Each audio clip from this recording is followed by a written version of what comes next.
Friends, मैं उदय कुमार स्वागत करता हूँ आप सभी को आपके अपने YouTube channel become the best पर। फ्रेंड्स, आज हम लोग इस वीडियो के माध्यम से 10वीं के हिंदी किताब से पूछे जाने वाले ऐसे सवालों के बारे में जानेंगे जो प्रत्येक साल जो है इसमें से 5 से 10 नंबर का पूछा जाता है। अगर आप इसे ध्यान से देख लेते हैं, इस वीडियो को अगर आप ध्यान से देख लेते हैं तो आपके लिए 10 नंबर लगभग लाना जो है बिल्कुल आसान हो जाएगा। तो चलिए देखते हैं क्या है वो प्रश्न जो बार बार पूछा जाता है। देखिए, ये है गद्य खंड और ये है काव्य खंड, यानी कि गद्य और पद। इन दोनों से आपको लगभग जो है 10 सवाल यहीं से पूछ लिए जाएंगे। ठीक है, जैसे कि आपको लेखक का नाम दे दिया जाएगा और आपसे शीर्षक का नाम पूछा जाएगा, आपसे शीर्षक का नाम पूछा जाएगा और या आपको शीर्षक का नाम दे दिया जाएगा और आपसे लेखक का नाम पूछा जाएगा। जैसे आपको कहा जाएगा कि भीमराव अंबेडकर द्वारा रचित शीर्षक का नाम है, तो आपको वहाँ पर सही उत्तर चुनना होगा श्रम विभाजन और जाति प्रथा।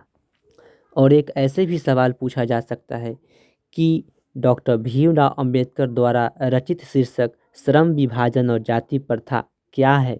जैसे कि निबंध है, कहानी है, ठीक है, या भाषण है या साक्षात्कार है। तो ये क्या है? श्रम विभाजन और जाति प्रथा जो है निबंध है। क्या है? निबंध है। यहाँ पर आप देख सकते हैं। तो इस प्रकार से जो है आपको लगभग 10 सवाल बोर्ड एग्ज़ाम में पूछे जाते हैं। तो इसे आप इस वीडियो के माध्यम से जानकर आप वहाँ पर सही कर सकते हैं। अगर आप इसे 2 से 4 बार देख लेंगे तो आपको याद हो जाएगा। तो चलिए देखिए, पहला जो है कि भीमराव अंबेडकर, पहला चैप्टर का नाम है श्रम विभाजन और जाति प्रथा, ठीक है, और इसका जो लेखक है वो भीमराव अंबेडकर है और ये क्या है? ये निबंध है, ठीक है। दूसरा आपका जो शीर्षक का नाम है वो है विष के दांत। क्या है? विष के दांत, ये कहानी है और इसके लेखक जो है नलिन बिलोचन शर्मा जी हैं, ठीक है। तीसरा जो है वो शीर्षक है भारत से हम क्या सीखें। भारत से हम क्या सीखें, ये क्या है? ये जो है भाषण है। भारत से हम क्या सीखें, ये भाषण है और इसका लेखक जो है मैक्स मुलर जी है, ठीक है। उसके बाद आपका चौथा नंबर शीर्षक का नाम है नाखून क्यों बढ़ते हैं। नाखून क्यों बढ़ते हैं, ये क्या है? ये ललित निबंध है और इसके लेखक जो है हजारी प्रसाद द्विवेदी जी हैं, ठीक है। तो इस प्रकार से आप देख सकते हैं। जैसे कि यहाँ पर है बहादुर। बहादुर जो है इम्पोर्टेंट है, ठीक है। इससे आपको जो है दीर्घ उत्तरीय प्रश्न भी पूछा जा सकता है। तो बहादुर है, कहानी है, ठीक है, और इसके लेखक जो है अमरकांत है। कौन है? अमरकांत है। उसी प्रकार जीत जीत में निरखत हूँ। जीत जीत में निरखत हूँ, ये क्या है? ये साक्षात्कार है और इसके लेखक जो है वो पंडित बिरजू महाराज है। कौन है? पंडित बिरजू महाराज है, ठीक है। और इसी प्रकार जो है आपसे पूछा जाएगा कि महात्मा गांधी द्वारा रचित शीर्षक है।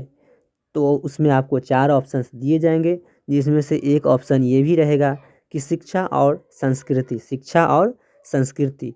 और आपसे यह भी पूछा जा सकता है कि महात्मा गांधी द्वारा रचित शीर्षक शिक्षा और संस्कृति क्या है। तो आपको 4 ऑप्शंस दिए जाएंगे, जिसमें से एक रहेगा शिक्षा शास्त्र। क्या रहेगा? शिक्षा शास्त्र। तो इस प्रकार से जो है आपको उत्तर का चयन करना होगा। तो यहाँ पर ही आप प्रैक्टिस कर लीजिए, ठीक है, कि किस प्रकार से जो है क्वेश्चन आपको बोर्ड एग्जाम में पूछे जाएंगे। और ये जो है प्रत्येक वर्ष इसी प्रकार के क्वेश्चन पूछे जाते हैं। मात्र इस वीडियो को देखने के बाद आप इससे जो है आराम से 10 नंबर गेन कर सकते हैं, ठीक है। आपने देख लिया गद्य खंड और हम अब देखेंगे काव्य खंड। क्या देखना है? काव्य खंड। तो देखिए, काव्य खंड में जो है पहला है गुरु नानक। कौन है? गुरु नानक। पहला चैप्टर का नाम जो है वो राम बिनु बिरथे जगी जन्मा। क्या है? राम नाम बिनु बिरथे जगी जन्मा, जो नर दुख में दुख नहीं माने। इसके लेखक जो है गुरु नानक जी हैं, ठीक है। उसके बाद दूसरे नंबर जो है शीर्षक वो है प्रेम ऐनी श्री राधिका करील के कुंजन ऊपर बारह। ठीक है, इसके जो है लेखक है यानी कि कवि है, काव्य खंड में कवि बोले जाते हैं। ठीक है, काव्य खंड में कवि बोला जाता है। ठीक है, और वो गद्य खंड में लेखक बोला जाता है। ठीक है, तो इसमें जो है इनका कवि जो हो जाएंगे वो रसखान जी हो जाएंगे। ठीक है, स्वदेशी क्या स्वदेशी शीर्षक के कवि कौन है? तो प्रेमघन। कौन है? प्रेमघन है। अति सुधो स्नेह को मार्ग है, अति सुधो स्नेह को मार्ग है का कवि कौन है? इस प्रकार से जो है आपको क्वेश्चंस पूछे जाएंगे, तो आपको घनानंद चूज करना होगा। ठीक है, उसके बाद कहा जाएगा कि भारत माता शीर्षक कविता के कवि कौन है? तो सुमित्रा नंदन पंत। कौन है? सुमित्रा नंदन पंत। जनतंत्र के जन्म, जनतंत्र का जन्म शीर्षक नामक कविता का कवि कौन है? तो रामधारी सिंह दिनकर। कौन है? रामधारी सिंह दिनकर। उसके बाद आप देख सकते हैं। ठीक है, उसके बाद है कि एक वृक्ष की हत्या, एक वृक्ष की हत्या के कवि कौन है? तो कुंवर नारायण। हमारी नींद शीर्षक के कवि कौन है? तो बीरेन डंगवाल। अक्षर ज्ञान शीर्षक के कवि कौन है? तो अनामिका है, या अनामिका द्वारा रचित शीर्षक है अक्षर ज्ञान। अनामिका द्वारा रचित शीर्षक है अक्षर ज्ञान।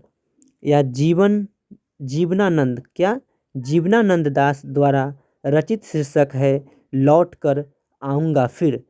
या आपसे पूछा जाएगा कि मेरे बिना तुम प्रभु, मेरे बिना तुम प्रभु के शीर्षक के कवि कौन हैं?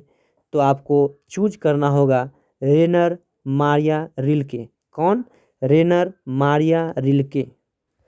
तो मैं उम्मीद करता हूँ कि इस वीडियो के माध्यम से आप लाभान्वित हुए हो। अगर आपको यह वीडियो अच्छा लगा तो इस वीडियो को लाइक कर दीजिए और मेरे चैनल को सब्सक्राइब कर दीजिए। इस वीडियो को अपने दोस्तों के साथ भी शेयर कर दीजिए जिससे उन्हें भी मदद मिल सके। तो चलिए मिलते हैं फिर अगले वीडियो में, तब तक के लिए जय हिंद।